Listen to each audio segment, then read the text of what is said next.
Hey everybody, Pastor Vern with your daily update for July 24th, 2020. Wow.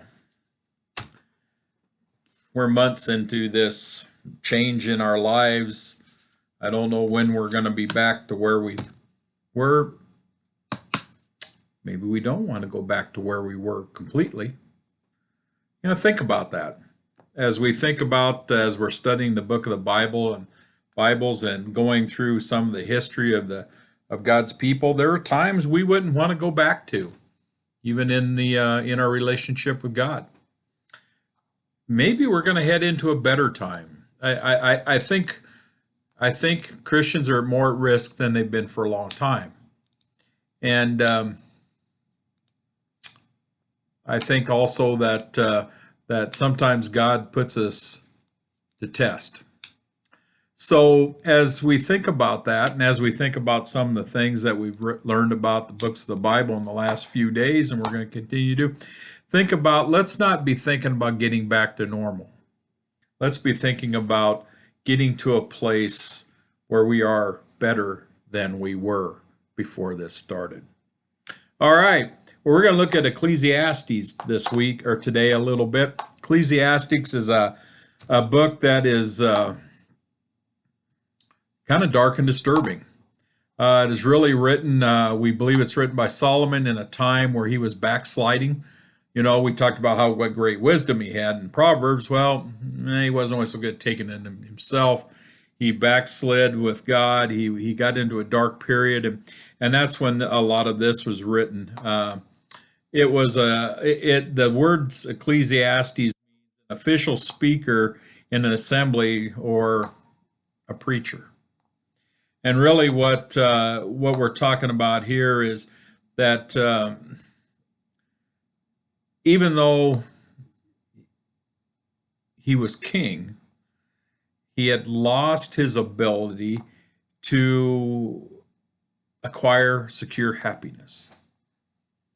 Even being the smartest guy around, even being the wealthiest one around, even being the one with the most power around, he had just lost the satisfaction of life. And part of that is because he had lost some of his connection, in fact, a lot of his connection with God. The things of the world had kind of pulled him away. He had not fully realized and fulfilled his calling that God had given him. And he tried a lot of different methods of securing this happiness.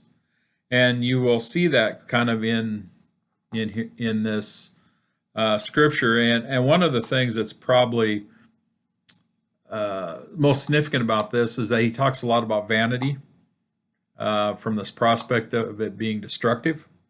He also makes a lot of observations on religion and riches and how unless people are careful with their hearts, that this isn't a combination that works very good for a lot of people. And he talks about the inevitable end of the mortal life. It appears that it's something that he feared. And, that's a fear we all have to some extent. But as Christians, we should not fear that deeply, because we know that our mortal life is just a phase of who we are in God's love and in salvation. So this one's kind of a dark and difficult one to read, but yet it still has a lot of good information in it. It has some warnings. It has some, and even there's some places in there where he finds a little bit of solace in some of the things that happen. Gives us some direction on how maybe to live a more righteous life. All right. Well, you guys have a good weekend.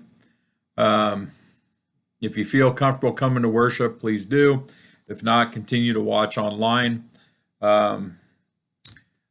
Take good care of yourselves. Watch out for others the best you can. Stay safe. We'll see you.